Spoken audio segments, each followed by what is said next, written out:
Hi students, we are going to solve the numerical problems in the chapter Atomic and Nuclear Physics. So the first MCQ, suppose an alpha particle accelerated by a potential V volt is allowed to collide with a nucleus whose atomic number is Z. Then the distance of closest approach of alpha particle to the nucleus is asked.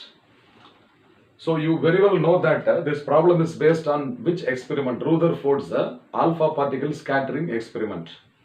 நம்ம படிச்சிருக்கோம்ப்பா alpha particle அப்படின்னாலே அது helium nucleus HE ஓகேவா 24.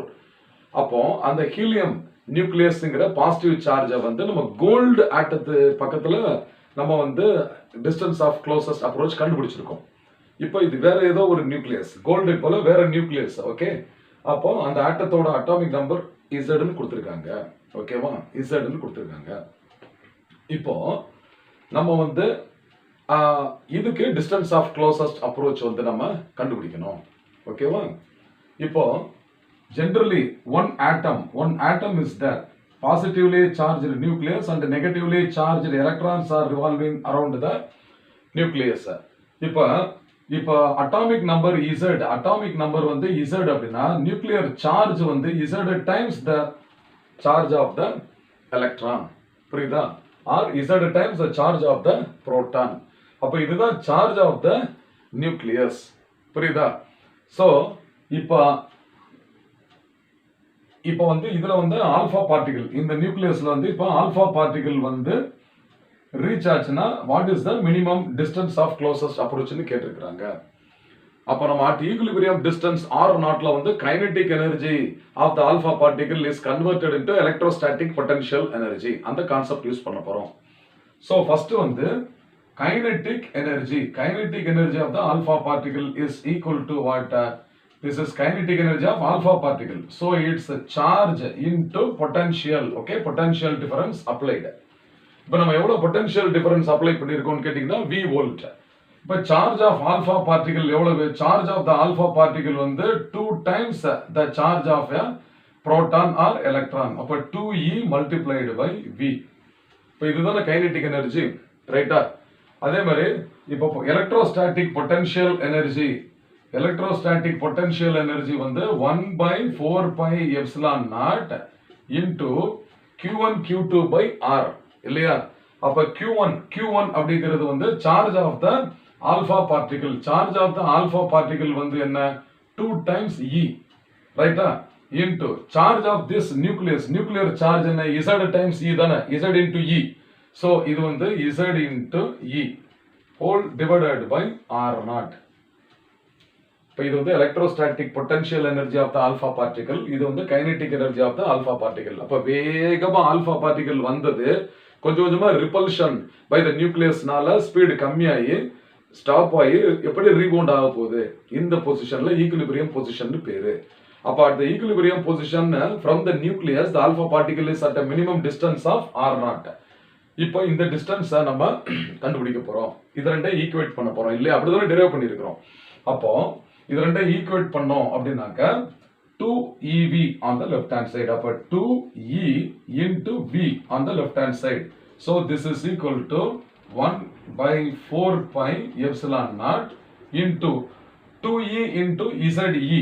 அப்ப இது வந்து 2ZE square divided by R0. So in the R0 term is taken to the left hand side. So I am taking this R0 okay is equal to இப்போ 1 by 4 pi epsilon naught value என்ன நம்ம படிச்சிருக்கிறோம்? 9 into 10 power 9. அப்ப அதோட value substitute பண்றேன். 9 into 10 power 9 into 2ZE square. அப்ப 2ZE square divided by இங்க ஒரு 2EV இருக்கு இல்லையா? 2EV. அப்ப இது வந்து 2 into E into V. இப்போ இந்த இந்த E ஸ்கொயர் டேர்மும் இங்க ஒரு சார்ஜ் ஆஃப் த எலக்ட்ரான் ஈயும் கேன்சல் ஆயிடுச்சு. அதே மாதிரி இந்த 2வும் கேன்சல் ஆயிடுச்சு இல்லையா? சோ இது வந்து இப்போ வந்து 9 into 10 power 9 into Z into E அப்போ what are the terms remaining? 9 into 10 power 9 into z into e divided by v கூட இருக்குது. அப்போ therefore r naught is equal to 9 into 10 power 9 into z into charge of the electron e க்கு பதிலா 1.6 into 10 to the power of minus 19 coulomb. கீழ v, the potential v is there in the denominator. அப்போ v இருக்குது. அப்போ this is equal to 9 into 1.6. 9 into 1.6 வந்து இப்போ நம்ம multiply பண்ணணும். புரியுதா? அப்போ இங்க மல்டிப்ளை பண்ணி பார்க்கலாம். 16 into 9. So 9 6 are 54, remaining 1. 9 1s are 9, 9 plus 5 14. அப்போ 1.6 into 9 வந்து 14.4 வருது. இப்போ 9 into 1.6 போல நம்ம 14.4 எழுதிக்கலாம். into இங்க 10 power minus 19 இருக்கு, இங்க 10 power plus 9 இருக்குது. அப்போ இந்த 9 subtract பண்ணிட்டீங்கன்னா ரிமைனிங் வந்து 10 power minus 10 இருக்கும். அப்போ into 10 power minus 10. ஓகேவா? into z by v. அப்ப z by v இருக்குது. யூனிட் வந்து மீட்டர். ஓகேவா? சரி, இப்போ வந்து நம்ம டேர்ம்ஸ் முன்னாடி எழுதிரோம். அப்ப this is equal to 14.4 into z divided by v. இந்த 10 power minus 10 மீட்டருக்கு போல நம்ம என்ன யூனிட் போடலாம்? Angstrom unit. ஓகேவா? Therefore r naught. So r naught is now found to be equal to 14.4 into z by v angstrom unit னு வருது. இப்போ எந்த ஆன்சர், எந்த ஆப்ஷன் கரெக்ட் அப்படி நம்ம பார்க்க போறோம். அப்போ 14.4 into z by v angstrom unit first ஆப்ஷனே கரெக்ட்டா இருக்கு இல்லையா? அப்ப புரிஞ்சதா? அப்போ therefore option A is the correct answer. Option A is the correct answer. ஓகேவா? அப்ப இதுல என்ன கான்செப்ட் நம்ம யூஸ் பண்ணிருக்கோம்? இது வந்து நீட் அண்ட் ஐஐடி என்ட்ரன்ஸ்ல பாத்தீங்கன்னா இதுல கம்பல்சரியா ஒரு கொஸ்டின் வந்துகிட்டே இருக்கு எவ்ரி இயர். அது அவ்வளவு ஈஸியா இருக்கும். புரியுதா? இப்ப டிஸ்டன்ஸ் ஆஃப் க்ளோசஸ்ட் அப்ரோச்ங்கிறது நம்ம டைரக்டாவே நம்ம வந்து ஃபார்முலாவை ஞாபகம் வச்சுக்கலாம். அது வந்து நம்ம ஆல்பா பார்ட்டிகளுக்கு ஞாபகம் வச்சிருக்கிறோம் இல்லையா?